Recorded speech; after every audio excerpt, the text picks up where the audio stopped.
Hi friends,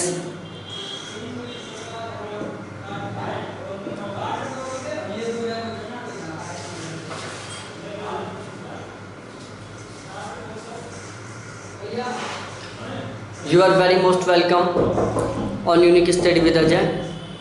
दोस्तों, इस channel के ऊपर मैं नेट जा रहा फर्स्ट पेपर और ज्योग्राफी दोनों की बिल्कुल सिस्टमेटिक ढंग से क्लासेस चला रखा हूँ, तो आप मेरी सभी क्लासेस ज्वाइन कर सकते हैं।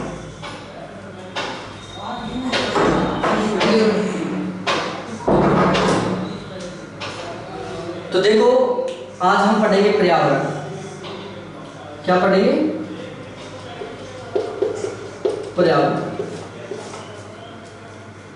दिख रहा होगा आपको, थोड़ी देर में दिखने लग जाएगा। मैंने इसका कैप बंद करना भूल गया था। तो देखो, पर्यावरण में हम पढ़ेंगे चैप्टर 17।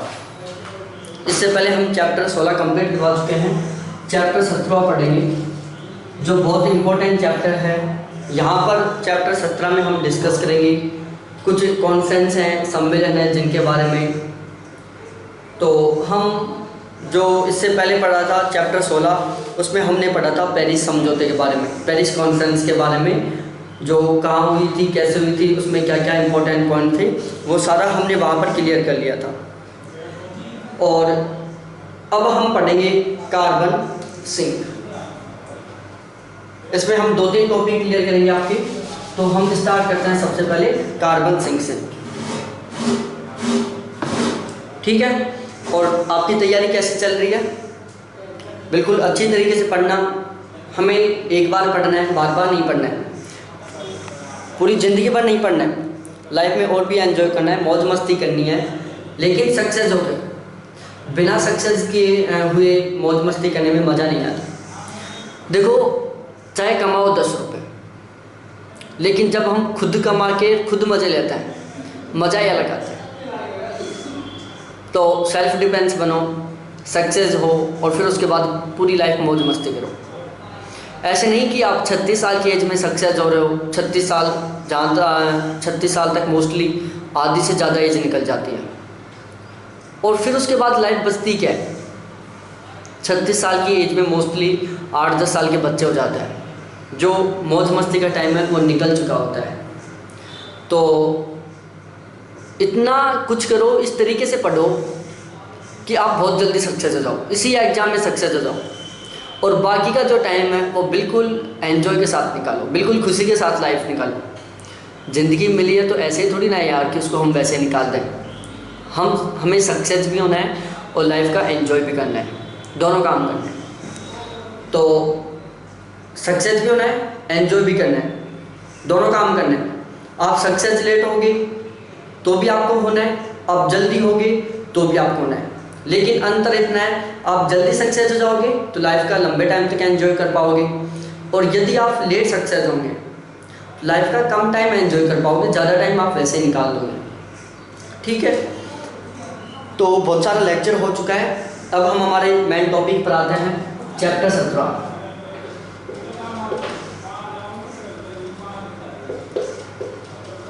चैप्टर 17, और जो हमारा चैप्टर 17 है उसमें हम स्टार्ट करते हैं कार्बन सिंक से।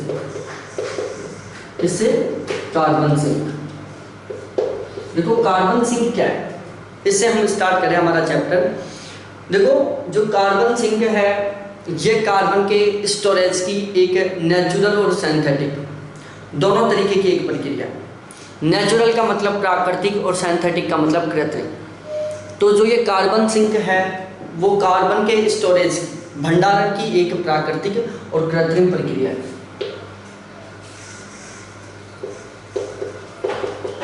कार्बन के भंडारण की एक कृत्रिम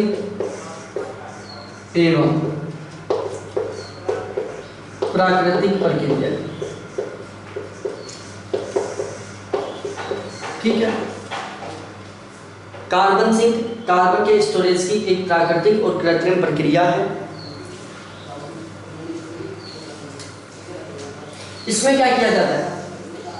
कार्बन का स्टोरेज किया जाता है, लेकिन वो किस तरीके से किया जाता है? तो देखो, इसमें कार्बन का स्टोरेज कार्बन के यौगिक के रूप में अनिश्चित समय के लिए किया जाता है।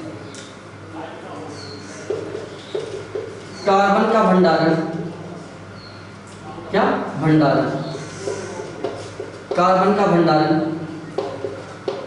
कार्बन के रूप में अनिश्चित समय के लिए किया जाता है। बिल्कुल समझ में आ गया कि इसमें जो कार्बन का स्टोरेज है वो कार्बन के रूप में ही अनिश्चित समय के लिए किया जाता है। कोई फिक्स समय नहीं है कि कितने समय के लिए कर रहे हो, अनलिमिटेड समय, एक अनिश्चित समय तक के लिए स्टोरेज किया जाता है। ठीक है, और इसमें CO2 का एक दीर्घकाल तक क्या किया जाता है, भंडारण किया जाता है।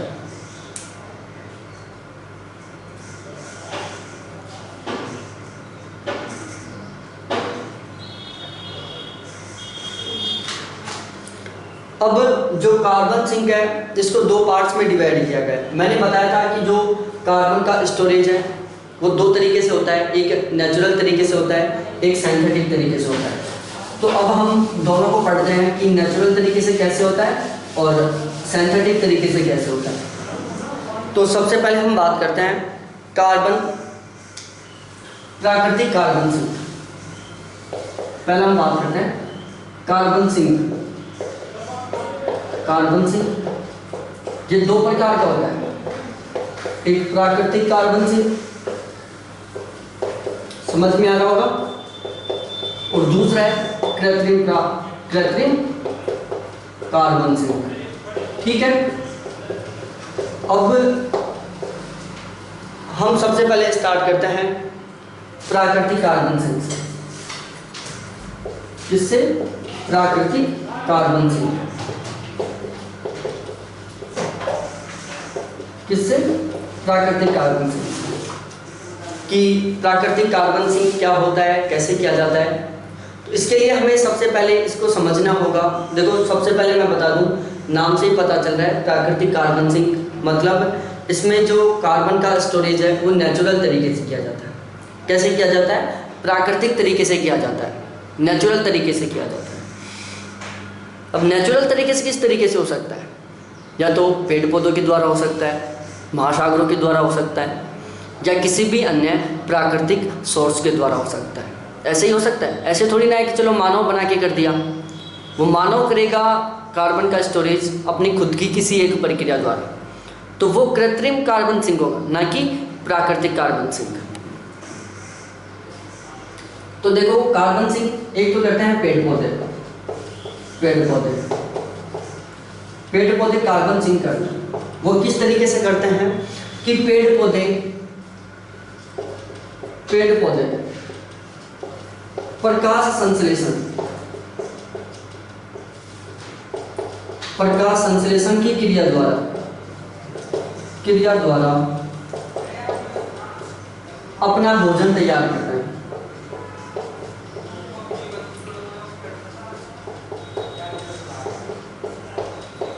ठीक है, कि पेड़ पौधे प्रकाश संश्लेषण की क्रिया द्वारा अपना भोजन तैयार करते हैं, जिसमें वो कार्बन डाइऑक्साइड CO2 का उपयोग करते हैं। बिल्कुल समझ में आ गया। उसमें हम वो क्या करते हैं, कार्बन डाइऑक्साइड का उपयोग करते हैं। तो प्राकृतिक कार्बन सिंक हुआ। पेड़ पौधे आपने थोड़ी ना किया है कि चलो हम पेड़ पौधों को कार्बन डाइऑक्साइड की डांट दे रहे हैं, पेड़ का मुंह खोला उसमें कार्बन डाइऑक्साइड डाल दिया, ले पकड़ भाई अब इसको तू भोजन बना, या फिर हम कार्बन डाइऑक्साइड का भोजन बना के दे रहे हो, उसको तोड़ के निवाला दे रहे हो। ऐसा कुछ नहीं करते। पौधा खुद कार्बन डाइऑक्साइड को लेता है और उसका भोजन बनाता है, और उसके बदले हमें क्या देता है? ऑक्सीजन देता है। क्या देता है? ऑक्सीजन देता है। ध्यान रखना है। तो ये क्या है? प्राकृतिक तरीका है कार्बन सिंक का। दूसरा क्या है?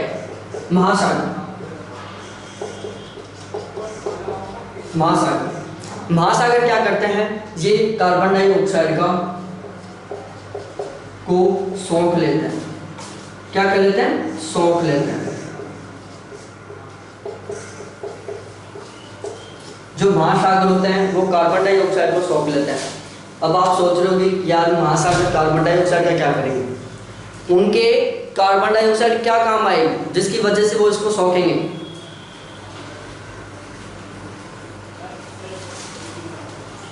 तो भाई लोगों, महासागर कार्बन डाइऑक्साइड का उपयोग करेंगे। ये कोई महासागर है। अब महासागरों में भी पेड़ पौधे होते हैं। ये कोई पेड़ लगा हुआ है, ये कोई पेड़ लगा हुआ है, ये कोई पेड़ लगा हुआ है, ये कोई पेड़ लगा हुआ है, और ये क्या है, एक महासागर। अब मैंने क्या बताया था कि जो पेड़ पौधे हैं वो क्या करते हैं, कार्बन डाइऑक्साइड का अवशोषण करते हैं। क्या करते हैं, अवशोषण करते हैं, और कार्बन डाइऑक्साइड को भोजन में बदलते हैं। अब ये पौधे महासागरों के अंदर हैं, इन्हें भोजन बनाने के लिए क्या चाहिए, कार्बन डाइऑक्साइड चाहिए।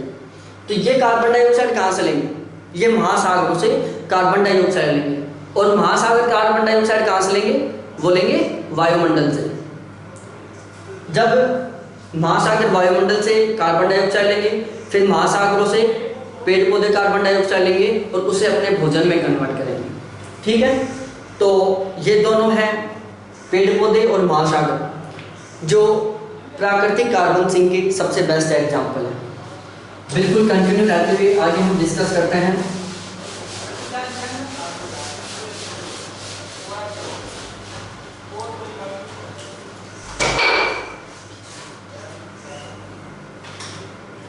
हम अब बिल्कुल कंटिन्यू रहते हुए बात करते हैं,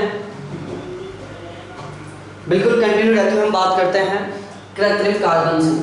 दूसरा क्या है, कृत्रिम कार्बन सिंक।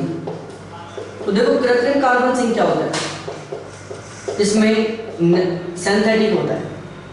मानव विभिन्न प्रकार की प्रक्रियाओं का उपयोग करता है कार्बन को कैप्चर करने के लिए, कार्बन का और क्या करने के लिए, कार्बन को कैप्चर करने के लिए, कार्बन का स्टोरेज करने के लिए वो खुद तरीके अपनाता है।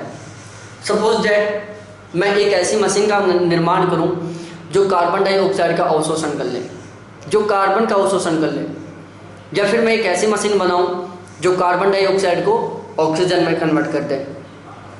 तो ये क्या है, ये कार्बन को कैप्चर करने के, स्टोरेज करने के कृत्रिम तरीके हैं, क्योंकि इनका निर्माण मानव के द्वारा किया जा रहा है, ध्यान रखना।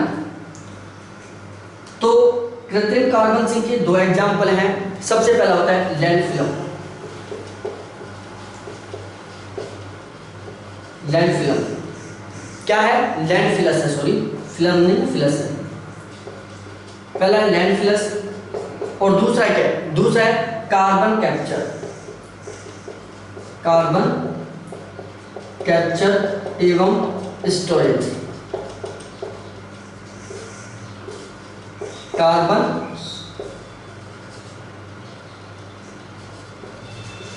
कैप्चर एंड स्टोरेज,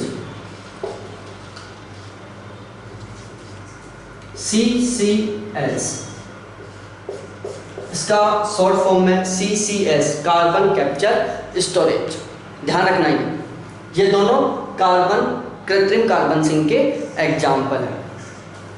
अब इसके अलावा एक प्रक्रिया और होती है, वो भी ध्यान रखना, एग्जाम में पूछी हुई है, वो बहुत इंपॉर्टेंट है। मैं नोट लगवा के लिखवा रहा हूँ आपको, नोट लगा लो यहाँ पर। आप अपनी हैसियत के अकॉर्डिंग लगा लो, 100 का लगा लो, 500 का लगा लो, 1000 का लगा लो, जितना भी। मैं 10 रुपये का नोट लगाता हूँ यहाँ पर। देखो एक प्रक्रिया है कार्बन सिक्विट्रेशन। कार्बन सिक्विट्रेशन क्या है, कार्बन सिक्विट्रेशन।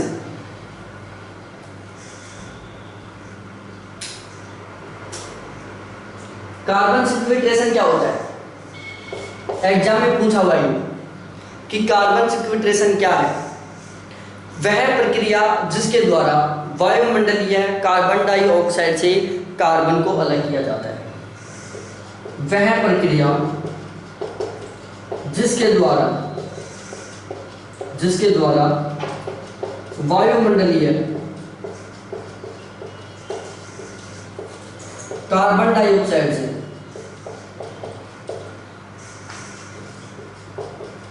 ऑक्साइड CO2 से कार्बन को अलग किया जाता है।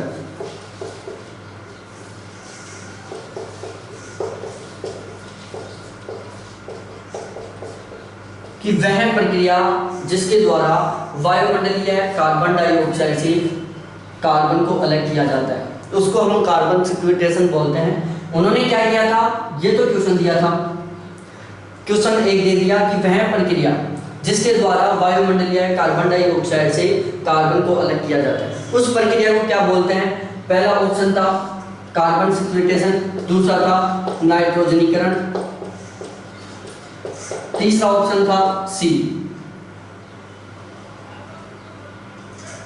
कोई सा भी मान लो, दूसरा एग्जाम्पल दोनों, और डी था कोई नहीं, हमने ये मान लिया।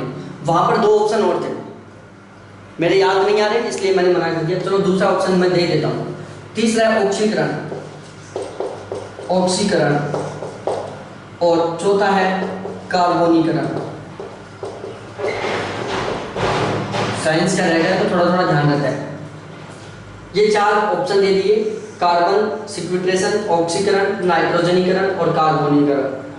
अब आप बताओ, तो वहां पर कार्बन सिक्वेस्ट्रेशन इसका सही आंसर था। ठीक है,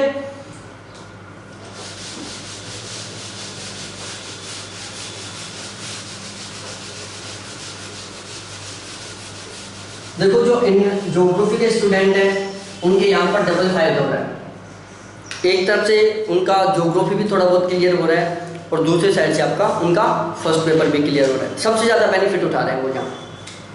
अब उसके बाद हम बात करते हैं वैश्विक तापन को रोकने के लिए अंतर्राष्ट्रीय प्रयास। वैश्विक तापन, इसको इंग्लिश में क्या बोलते हैं, ग्लोबल वार्मिंग। क्या बोलते हैं, ग्लोबल वार्मिंग को रोकने के अंतर्राष्ट्रीय प्रयास।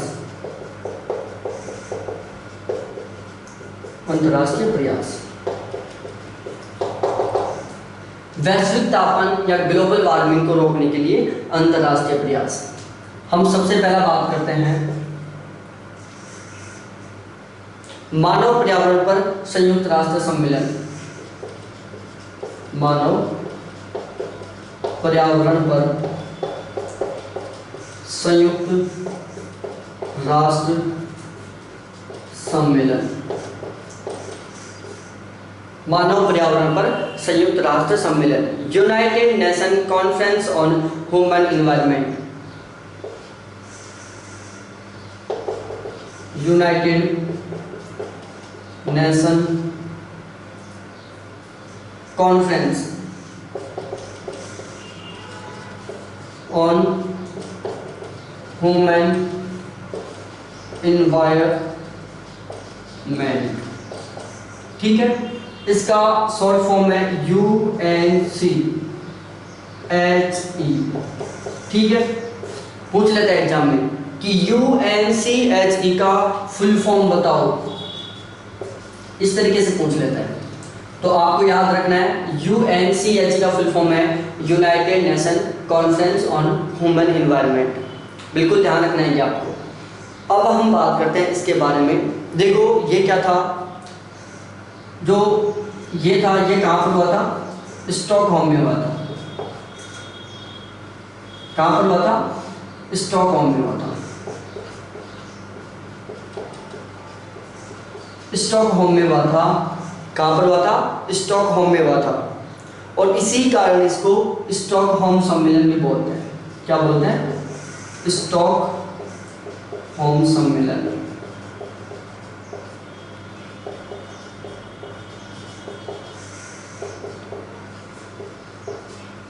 कि जो मानव पर्यावरण पर संयुक्त राष्ट्र सम्मेलन था वो स्टॉकहोम में हुआ था, जिसके कारण इसको स्टॉकहोम सम्मेलन भी बोलते हैं। ये कब हुआ था, 5 से 11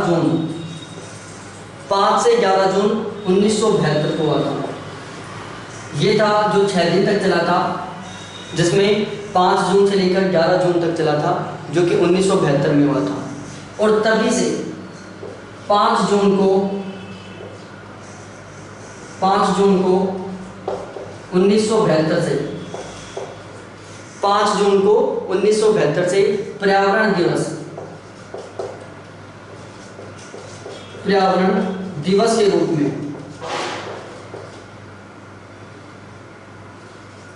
में मनाया जाता है। समझ गए होंगे? समझा देता हूं एक बात, केवल इतना सा है। मानव पर्यावरण पर संयुक्त राष्ट्र सम्मेलन ग्लोबल वार्मिंग से संबंधित था। United nation conference of human environment UNCHE, ये स्टॉकहोम में हुआ था, इसलिए इसको स्टॉकहोम सम्मेलन बोलते हैं। ये 5 जून से लेकर 11 जून के बीच में 1972 में हुआ था। और स्टॉकहोम सम्मेलन 5 जून से 11 जून के बीच 1972 में हुआ था। और तभी से 1972 से ही 5 जून को पर्यावरण दिवस मनाया जाता है। 1972 से ही 5 जून को पर्यावरण दिवस मनाया जाता है। क्वेश्चन आता है कि पर्यावरण दिवस कौन सी कॉन्फ्रेंस से संबंधित था? क्या क्वेश्चन है कि पर्यावरण दिवस कौन सी कॉन्फ्रेंस से संबंधित था? तो उसका आंसर है स्टॉकहोम कॉन्फ्रेंस से। कौन सी से? स्टॉकहोम कॉन्फ्रेंस से।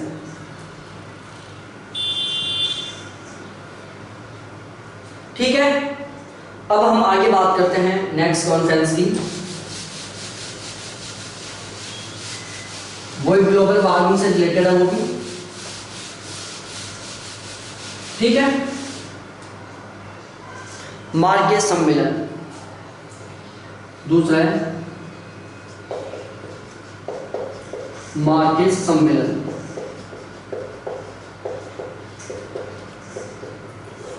मार्केस सम्मेलन, तो देखो जो मार्केस सम्मेलन था वो कब हुआ था? बताओ कब हुआ था? देखो मार्केस सम्मेलन मोरक्को, क्या है? मोरक्को है। मोरक्को के मार्केस शहर में हुआ था। किसमें हुआ था? मार्केस सम्मेलन मोरक्को के मार्केस शहर में हुआ था, जो कि 7 से 18 नवंबर 2016 को हुआ था।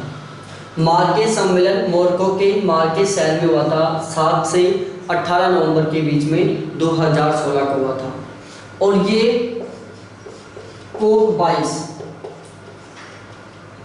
से संबंधित है।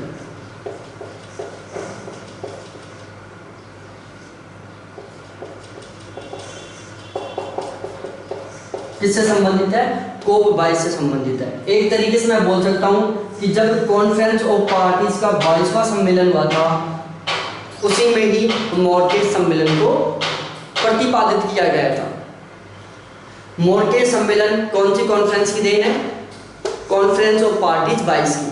ठीक है, अब इसमें एक इंपॉर्टेंट पॉइंट रखा गया कि 2020 से पेरिस जलवायु समझौते को हर हाल में लागू किया जाएगा। इसमें एक बात बोली गई कि 2020 से पेरिस समझौते को, पेरिस जलवायु समझौते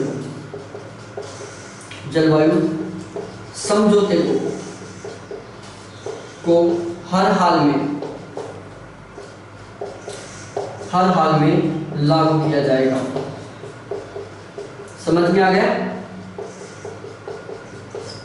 कि 2020 से पेरिस जलवायु समझौते को हर हाल में लागू किया जाएगा। यह मार्केस सम्मेलन से संबंधित था। मार्केस सम्मेलन मोरक्को के मार्केस शहर में हुआ था। 7 से 18 नवंबर 2016 में हुआ था, जो कि COP 22 से संबंधित था। अब हम आगे बात करते हैं, कुछ और भी हैं ऐसे जो ग्लोबल वार्मिंग से संबंधित हैं और जिनका गठन COP में किया गया था। तो ग्लोबल वार्मिंग से ही रिलेटेड है, ध्यान रखना।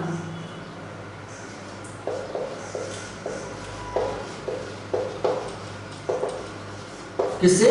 ग्लोबल वार्मिंग से ही संबंधित है सारे के सारे। तो सबसे पहले हम बात करते हैं COP 22। COP 22 कब हुआ? 2016 में हुआ। ठीक है, इसको क्या बोलते हैं?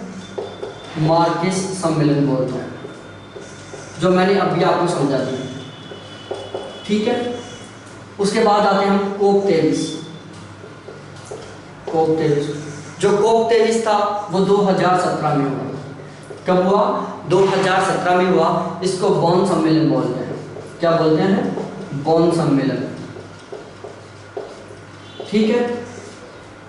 उसके बाद कोप 24। कोप 24, कोप 24 2018 में हुआ। कब हुआ? 2018 में हुआ और इसे पोलैंड समझौता बोलते हैं।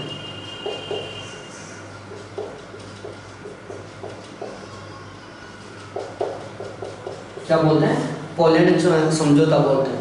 कोप 24 2018 में हुआ था, जिसको पोलैंड समझौता बोलते हैं। अब जो कोप 23 था, इसमें एक इंपॉर्टेंट बात थी, वो थी क्या? तलानोवा वार्ता। तलानोवा वार्ता। जो तलानोवा वार्ता थी वो कोप 23 से संबंधित थी, जो 2017 में हुआ था, जिसको हम बॉन समझौता बोलते हैं। तो ये दोनों तरीके से क्वेश्चन बन सकता है कि तलानोवा वार्ता कौन से कॉन्फ्रेंस ऑफ पार्टी से संबंधित थी? 23वें से। तलानोवा वार्ता कौन से सम्मेलन से संबंधित थी? बॉन सम्मेलन से। ठीक है, बिल्कुल क्लियर डाउट आपका? अब ये थे ग्लोबल वार्मिंग से रिलेटेड। अब हम आगे बात करते हैं बिल्कुल इसी तरीके से ओजोन परत के संरक्षण के लिए। ओजोन परत के संरक्षण के लिए सम्मेलन। ठीक है, किसके लिए? ओजोन परत के संरक्षण के लिए सम्मेलन। सबसे पहले मैं बता दूं ओजोन परत क्या है। ओजोन को O3 बोलते हैं। क्या बोलते हैं? O3 बोलते हैं। ये 3 ऑक्सीजनों से मिलकर बना होता है। ये समताप मंडल में पाई जाती है।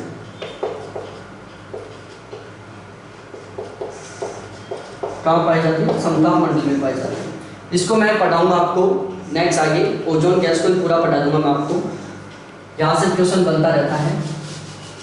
इसके उपयोग, इसको हानि पहुंचाने वाले कारक, बिल्कुल सारा पढ़ाऊंगा, टेंशन मत लेना। ठीक है, तो इसके लिए सबसे पहला था वियना कॉन्फ्रेंस।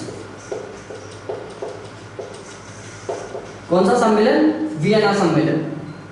तो देखो, जो वियना सम्मेलन था ये ओजोन परत के संरक्षण से संबंधित है। बिल्कुल सीधी सी बात है, ओजोन परत के संरक्षण।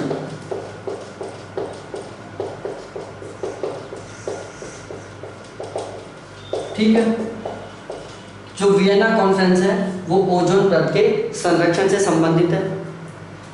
इस पर सहमति कब हुई? वियना कॉन्फ्रेंस पर सहमति कब हुई? वो हुई 1985 में। और वियना सम्मेलन लागू कब हुआ? सहमति के जस्ट 2 साल बाद 1987 में। कि जो वियना कॉन्फ्रेंस है उसकी सहमति बनी 1985 में, उसके 2 साल बाद 1987 में इसको लागू कर दिया गया। अब हम दूसरा पढ़ते हैं मॉन्ट्रियल प्रोटोकॉल। बहुत इंपॉर्टेंट है, यहां से हर बार एक क्वेश्चन आता है, समथिंग हर बार आता है। मॉन्ट्रियल प्रोटोकॉल से संबंधित ये कब हुआ था? 1987 में हुआ था। कब हुआ था? 1987 में। किससे संबंधित है? ओजोन परत के संरक्षण। मैं लिखवा रहा हूँ, वरना मैं पहले भी ऊपर लिखवा चुका हूँ, लेकिन आप बिल्कुल भी कंफ्यूज ना हो, ये मेरा टारगेट रहता है। ठीक है, तो उसके लिए मेरे को चाहे कुछ भी करना पड़े, कितनी बार लिखना पड़े, मैं लिखता हूँ। वैसे आप डेट भी पूछ ले तो ये कब हुआ था? 16 सितंबर को हुआ था। 16 सितंबर को 1987 में। कहाँ हुआ था? कनाडा में हुआ था। ठीक है, ये इसका डिटेल है, पूछ लेता है। मॉन्ट्रियल प्रोटोकॉल 1987 में 16 सितंबर को कनाडा में हुआ था, ओजोन परत के संरक्षण से संबंधित था। इसमें एक बात बोली गई, वो बात थी कि CFC, इसको हिंदी में बोलते हैं क्लोरोफ्लोरोकार्बन। क्या बोलते हैं? क्लोरोफ्लोरोकार्बन। सबसे मेन बात, CFC को क्या बोलते हैं? क्लोरोफ्लोरोकार्बन के उत्पादन में अगले 10 वर्षों में, के उत्पादन में अगले 10 वर्षों में कटौती, अगले 10 वर्षों में कटौती करने तथा हैलोजन कटौती करने तथा हैलोजन गैस के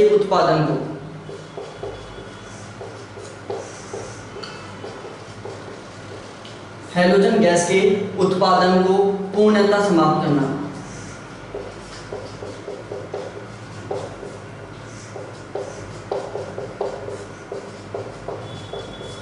पूर्णतः समाप्त करना कि जो मॉन्ट्रियल प्रोटोकॉल था उसमें टारगेट लिया गया था कि जो CFC गैस है, क्लोरोफ्लोरोकार्बन, उसके उत्पादन में अगले 10 वर्षों में कटौती करनी है और जो हैलोजन गैस है उसको पूर्णतः समाप्त करना है। यहाँ से क्वेश्चन बनता है और एक बार बन चुका है कि वह कौन सा प्रोटोकॉल था जिसमें हैलोजन गैस को पूर्णतः समाप्त करने पर बल दिया गया था, तो वो था मॉन्ट्रियल प्रोटोकॉल। दूसरे तरीके से क्वेश्चन बन सकता है कि मॉन्ट्रियल प्रोटोकॉल में कौन सी गैस में कटौती एवं कौन सी गैस को पूर्णतः समाप्त करने पर बल दिया गया था, तो वो था मॉन्ट्रियल प्रोटोकॉल जिसमें CFC गैस में कटौती करने और हैलोजन गैस को पूर्णतः समाप्त करने पर बल दिया गया था। तो ये हमारी जो कॉन्फ्रेंस हैं, पार्टीज हैं, इनका आज का चैप्टर कंप्लीट होता है। अब हमारा सारी जो कॉन्फ्रेंस थी उनको मैंने बता दिया है कि ग्लोबल वार्मिंग से रिलेटेड कौन से सम्मेलन थे, इसके अलावा कार्बन के उत्सर्जन को कम करने के लिए कौन से सम्मेलन थे, जैव विविधता के संरक्षण के लिए कौन से सम्मेलन थे, ओजोन परत के संरक्षण के लिए कौन से सम्मेलन थे, ये मैंने बता दिया है। आप इनको ध्यान रखना कि ओजोन के लिए कौन से थे, ग्लोबल वार्मिंग से रिलेटेड कौन से थे, जैव विविधता के संरक्षण के लिए कौन से थे। तो बहुत अच्छी लगी होगी क्लास, पूरा इम्पोर्टेंट कंटेंट बताया है, कौन सा क्वेश्चन कहाँ आ चुका, कैसे रिपीट हो चुका, वो भी मैंने बता दिया है। तो अपना फ़र्ज निभाओ, आपका फ़र्ज है मेरे लिए चैनल को सब्सक्राइब करना, बेल आइकन को दबाना, लाइक करना, अपने फ्रेंड्स के साथ शेयर करना और अपनी सभी समस्याओं को कमेंट करके मेरे साथ शेयर करना, मेरे को बताना, लेकिन पर्सनल नहीं होनी चाहिए।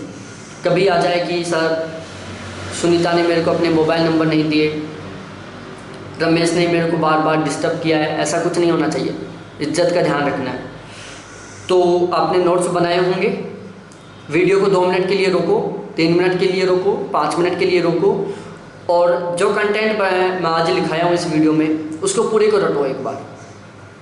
वीडियो को यहीं रोको और उस पूरे को रटो एक बार, 5 मिनट, 10 मिनट, 20 मिनट, आधा घंटा, लेकिन इस तरीके से रटो कि अगले 5 मिनट में मैं आपको 20 क्वेश्चन पूछूंगा और क्वेश्चन इतनी स्पीड से पूछूंगा और उनके आंसर भी मैं इतनी स्पीड से बताऊंगा कि आपको वीडियो की जो स्पीड है वो कम करके सुनना पड़ेगा और कम करके उसका जवाब देना पड़ेगा। और ध्यान रखना है, आपको इस तरीके से याद करना है कि आप हर एक क्वेश्चन को, मैं जैसे ही क्वेश्चन स्टार्ट करूँ तुरंत आप उसका आंसर दे दें। चाहे आप वीडियो को 10 मिनट के लिए रोक लो, चाहे 20 मिनट के लिए रोक लो, चाहे आधा घंटे के लिए रोक लो, लेकिन याद पूरा होना चाहिए। ठीक है, तो मैं तो स्टार्ट करता हूँ। एक बार बोर्ड को साफ कर लेता हूँ क्योंकि लिखाने की जरूरत पड़ सकती है कहीं।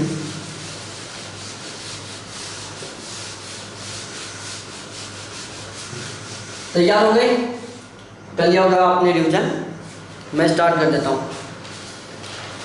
तो सबसे पहले हम स्टार्ट करते हैं। तैयार हो ना? बिल्कुल जल्दी से जल्दी जवाब देना है। कार्बन सिंक क्या है? वह कौन सी प्रक्रिया है जिसके द्वारा कार्बन का स्टोरेज किया जाता है? वह कौन सी प्रक्रिया है जिसके द्वारा कार्बन का स्टोरेज किया जाता है? क्वेश्चन नंबर फर्स्ट बताओ। आप बताना कमेंट करके कि मैं जो यहाँ क्वेश्चन पूछा उनमें कितने सही कर रहे हो। तो वो प्रक्रिया है कार्बन सिंक। कार्बन सिंक कितने तरीके से किया जाता है? दो तरीके से, प्राकृतिक तरीके से और कृत्रिम तरीके से। कार्बन सिंक की प्रक्रिया में कार्बन को किसके रूप में भंडारित किया जाता है? कार्बन सिंक प्रक्रिया में कार्बन को किसके रूप में भंडारण किया जाता है, स्टोरेज किया जाता है, बताओ? तो वो कार्बन के रूप में। ठीक है, आगे चलें। प्राकृतिक कार्बन सिंक के दो एग्जाम्पल बताओ। प्राकृतिक कार्बन सिंक के दो एग्जाम्पल बताओ। पहला पेड़ पौधे, दूसरा महासागर। कृत्रिम कार्बन सिंक के दो एग्जाम्पल बताओ। पहला लैंडफिल्स, दूसरा कार्बन कैप्चर स्टोरेज। अगेन, वह कौन सी प्रक्रिया है जिसमें वायुमंडलीय कार्बन डाइऑक्साइड से कार्बन को अलग किया जाता है? वह कौन सी प्रक्रिया है जिसमें वायुमंडलीय कार्बन डाइऑक्साइड से कार्बन को अलग किया जाता है?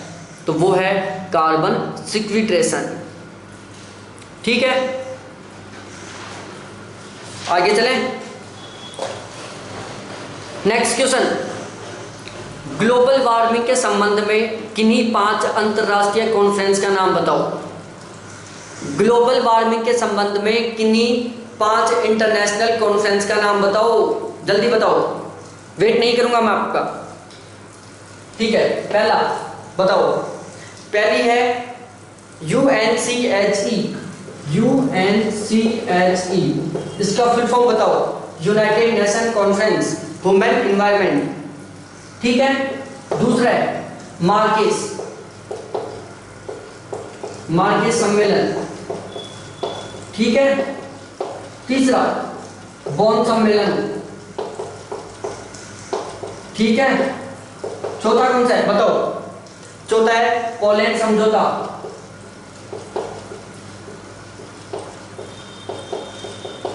ध्यान रखना, ये 4 ही हैं, 5 है नहीं। 5 बार ढूंढ के लेके आओगे कहां से?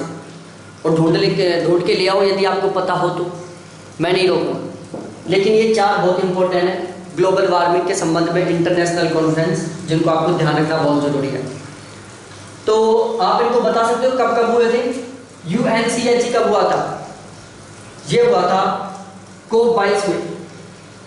किसमें? COP22 से संबंधित है। COP22 कब हुआ था? 2016 में। कहां पर हुआ था बताओ? कहां पर हुआ था ये COP22 का? कब, कहां? सॉरी, ये COP22 में गया मैं। UNCHE, इसको दूसरे नाम से क्या बोलते हैं? स्टॉकहोम। कहां पर हुआ था ये? स्टॉकहोम में। UNCHE इसका फुल फॉर्म मैंने बता दिया। कहां पर हुआ था? स्टॉकहोम में हुआ था। कब हुआ था? 1972 में हुआ था। कब हुआ था? 1972 में हुआ था। इसकी एक स्पेशल बात क्या है? UNCHE की एक स्पेशल बात क्या है? पहली स्पेशल बात, इसको स्टॉकहोम सम्मेलन भी बोलते हैं। स्टॉकहोम सम्मेलन भी बोलते हैं। ठीक है, दूसरी स्पेशल बात, 5 जून को पर्यावरण दिवस घोषित किया गया। ठीक है, 5 जून को पर्यावरण दिवस घोषित किया गया था। कौन सी सम्मेलन में? स्टॉकहोम सम्मेलन में। 5 जून को विश्व पर्यावरण दिवस के रूप में मनाया जाता है। यह कौन सी कॉन्फ्रेंस की देन है? स्टॉकहोम कॉन्फ्रेंस की। 5 जून को विश्व पर्यावरण दिवस कब से मनाया जा रहा है? 1972 से। ठीक है, अगला क्वेश्चन, 2020 से पेरिस जलवायु समझौते को हर हाल में लागू किया जाएगा। 2020 से पेरिस समझौते को हर हाल में लागू किया जाएगा। ये बात कौन सी कॉन्फ्रेंस से संबंधित है भाई लोगों? ये बात है जो स्टॉकहोम कॉन्फ्रेंस से संबंधित है। Next, Marquez. कब हुआ था ये? मार्केस सम्मेलन कौन सी कॉन्फ्रेंस और पार्टी से संबंधित है? 22वीं से। कौन सी से बताओ? 22वीं से। कब हुई थी ये? 2016 में। कब हुई थी? 2016 में। बॉन सम्मेलन कौन से से संबंधित है? कोप 23 से। कब हुआ था? 2017 में। पोलैंड समझौता कौन से संबंधित है? कोप 24 से। कब हुआ? 2018 में। ठीक है। कोप 23 की एक स्पेशल बात बताओ। कोप 23 की एक स्पेशल बात बताओ, बॉन सम्मेलन की एक स्पेशल बात बताओ। दोनों एक ही क्वेश्चन है। बॉन सम्मेलन की एक स्पेशल बात, कोप 23 की एक स्पेशल बात, वो है टलानोवा वार्ता। टलानोवा वार्ता क्या है? टलानोवा वार्ता। उसके बाद आते हैं नेक्स्ट, बिल्कुल आगे चलते हैं इसी तरीके से।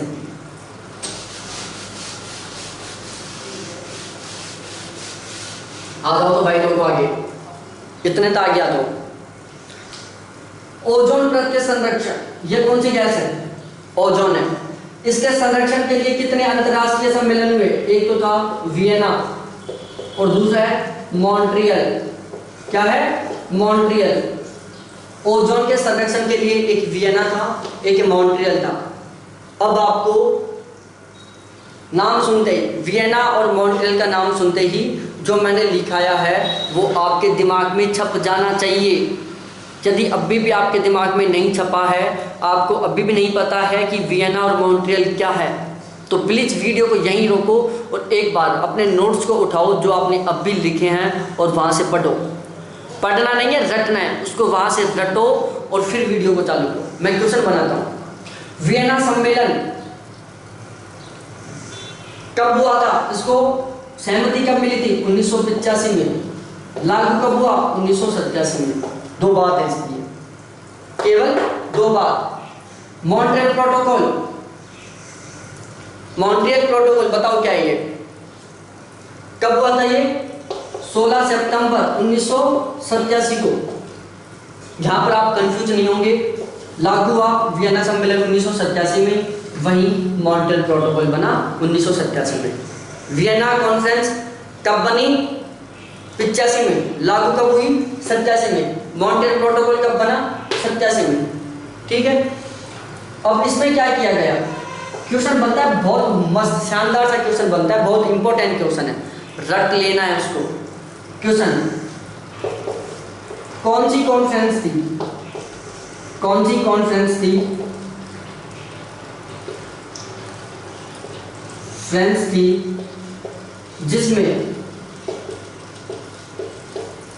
सीएफसी की, जिसमें 10 वर्षों में सीएफसी के उत्सर्जन में कमी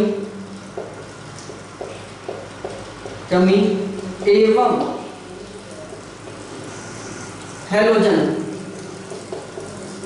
हैलोजन को पूर्णतः समाप्त करने की बात की गई।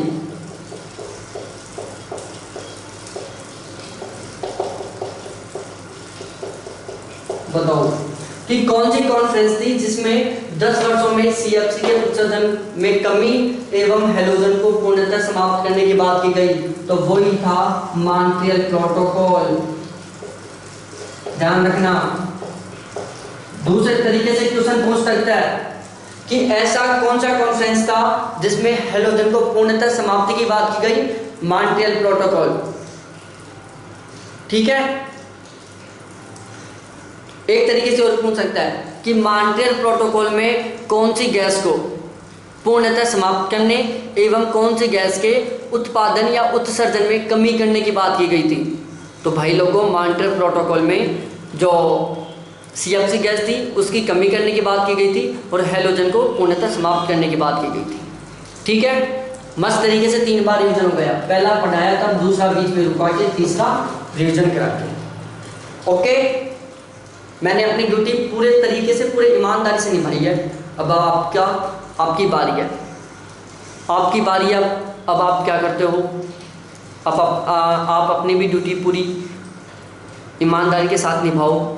चैनल को सब्सक्राइब करो, बेल आइकन को दबाओ, वीडियो को लाइक करो, शेयर करो, कमेंट करो, अपने फ्रेंड से लाइक करवाओ, सब्सक्राइब करवाओ। इसके अलावा मेरे एक व्हाट्सएप ग्रुप बना रखा हूँ मैं बहुत अच्छा स्कोर करवाने के लिए, आपका 75% प्लस का स्कोर करवाने के लिए।